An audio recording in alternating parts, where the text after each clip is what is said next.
Tonight, we're going to be learning about partial products, and that's using place value to multiply large numbers. This is not how your parents learned how to multiply, and some of you already know how to multiply using the traditional way.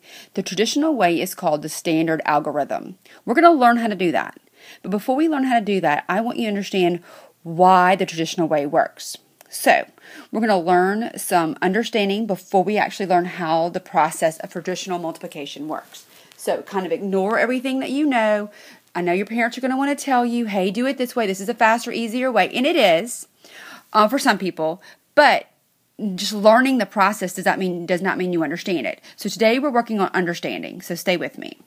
Now, let's begin with our multiplication sentence, which is 4 times 43. This means we have 4 43 times or 43 4 times. I choose 43 4 times. It's a lot easier to deal with. So, I'm going to use my place value chart and I'm going to represent the number 43. So, the number 43 means I'm going to have 4 tens. So, I'm going to go ahead and do my 4 tens with dots. 1, 2, 3, 4, and 3 ones. There's 43. How many times do I have that? I have that 4 times. So here is 4 tens 1 time, 2 times, 3 times, and 4 times. And I can go ahead and add my dots in there. There's 4 in each group. Good. Do the same thing to the ones. I have 3 ones 4 times. So here's 1 time, 2 times, 3 times, 4 times. How many is in each group? 3. Okay. Now, if I were to count how many tens I had now, I would count by 4s. So this is 4 tens, 8 tens, 12 tens, and 16 tens. Basically, I said 4 times 4 is 16, but it's 16 tens, right? So, now, how many tens is that altogether? 16. Now, can I rename those 16 tens? I can't. How can I rename 16 tens? Well, we know that 10 tens make 100. So I can take out 10 of these tens and make 100. Well, if I have 16, right? 16 can be broken up into, there's 10 tens there, and there's 6 ones. So I can take one of these over here, which means I have 100 here, and that's going to leave me with 6 tens here. Let's count them to make sure. We have 4. Move those 4 over. Here's another 4. Move those 4 over. Then we'll have to take 2 out of that category, put it over here. You see that? Because 4 plus 4 is 8, plus 2 is 10, and that leaves me with 6 left. So, now I have 100, 6 tens, and how many ones do I have? I have 3, 6, 9, and then 3 more is 12. Again, I can rename 12 ones.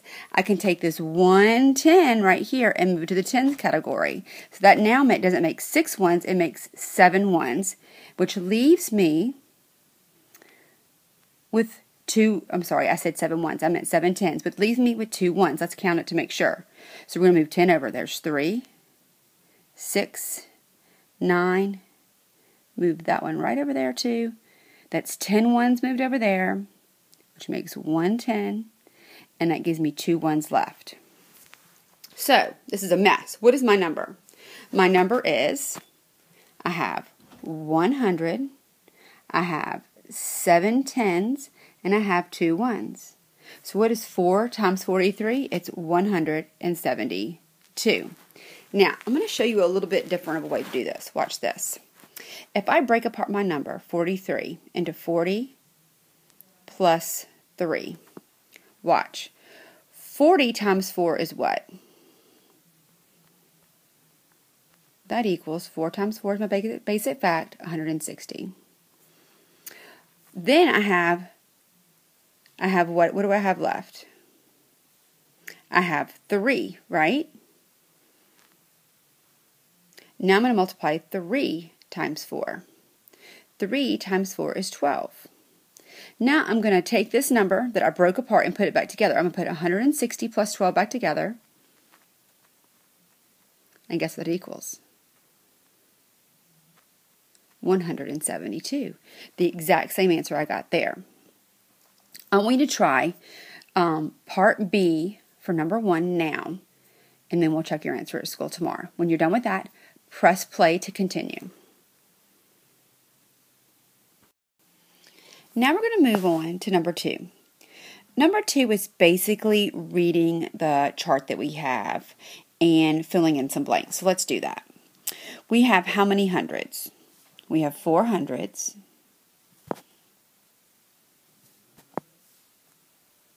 How many tens do we have? 2. How many ones do we have? 4.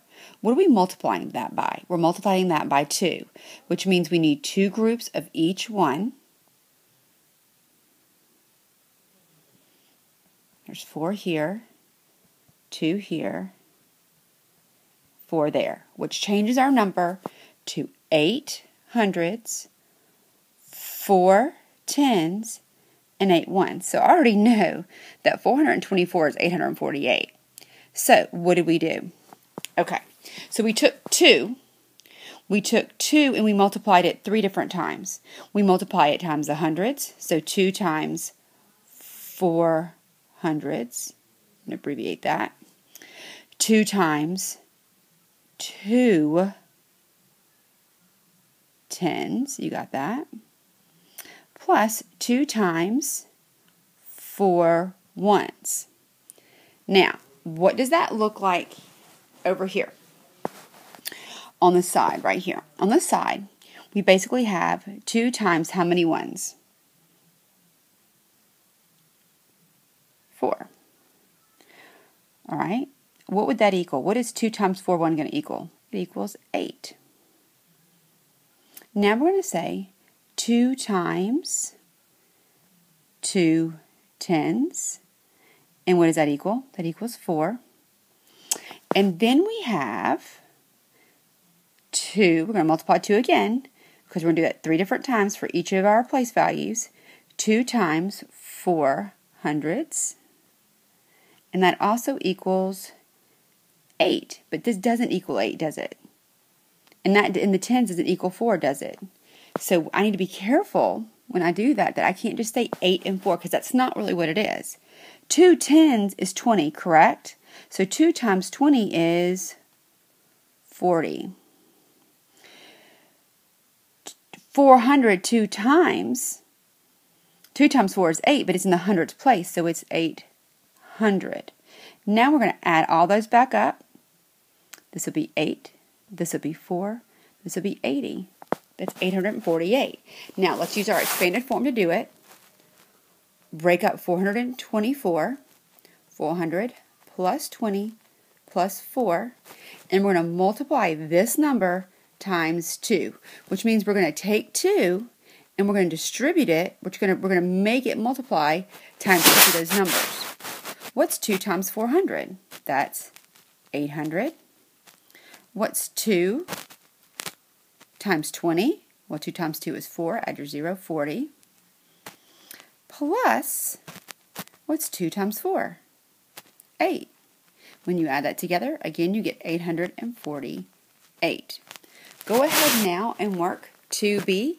When you're done, press play and we'll move on.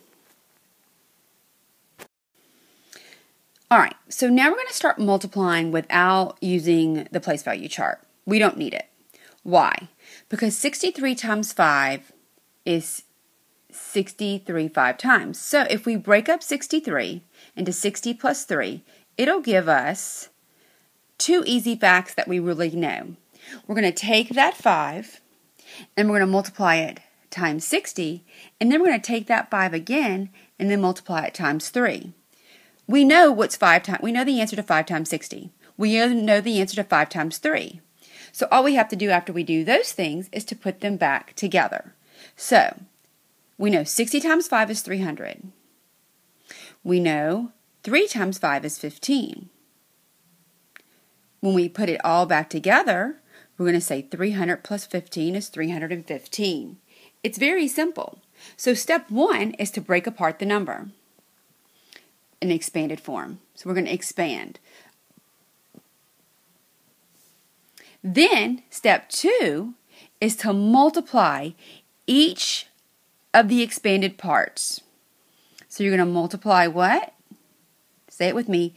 Each of the expanded parts. We did that here. We multiplied this part that said 60 and the part that said 3, both by 5.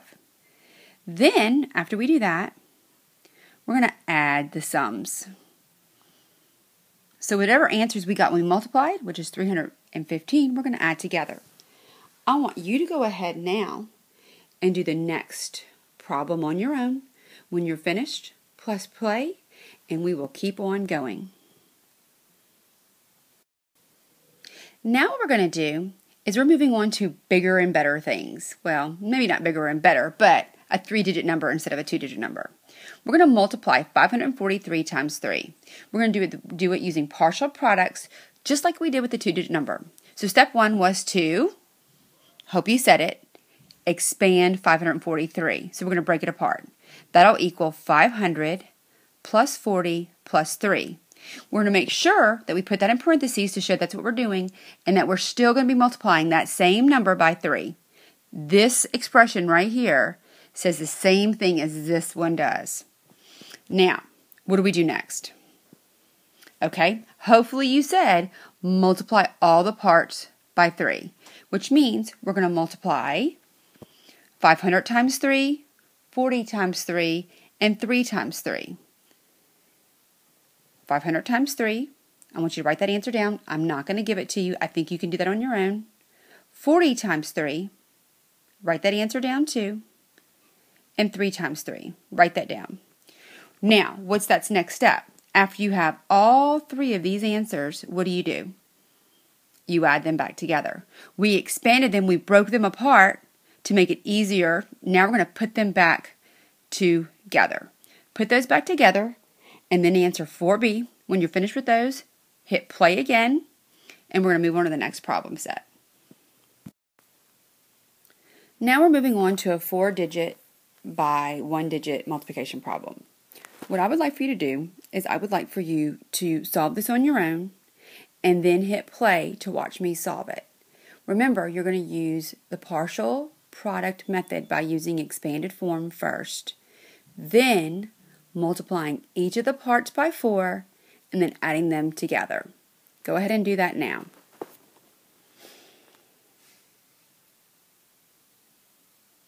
Okay, so what should you have done? You should have gotten 2,000 plus 500 plus 80 plus 9. That was your expanded form. And then you should have multiplied each of this part of the number by 4. And now you're going to have all those partial products that we're going to put back together. 2 times 4 is 8. That'll give you 3 zeros. 5 times 4 is 20, which will give you 2 zeros. 8 times 4 is 32, which will give you 1 zero. And 9 times 4 is 36. We're going to add all of that back together. I'm going to line it up to be able to see and to make sure that I'm adding all the correct parts in the right places. So this will be 6, 5, 3, and 10. So what is 2,589 times 4? Hopefully you got 10,356. Go ahead and answer 5B. Once you're done with that, hit play to move on to the next problem.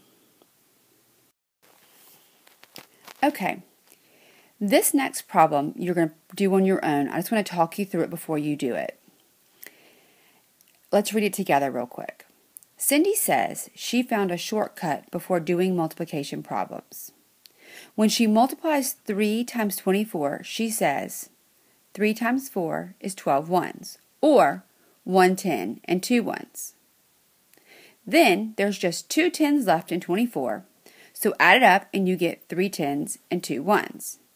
Do you think Cindy's shortcut works? Explain your thinking in words and justify your response using a model of partial products. This is asking you to compare Cindy's method to the correct answer. If Cindy's method works, then you can agree with her. If not, then you'll need to disagree. The very first thing you're going to need to do is you're going to need to, one, solve the problem. And solve the problem with the strategy I've already given you. So use the partial product. You can also use place value chart if that works better for you. Either way, you want to use one of the methods I've taught you tonight. Then, you're going to rework the problem like Cindy did. Do exactly what Cindy did. If Cindy says 3 times 4 is 12 ones, okay, that's what you're going to do. Then you're going to figure out it. Let me write that down for you. 3 times 12 equals 12 ones, which is 110 and, what did she say it was? 2 ones.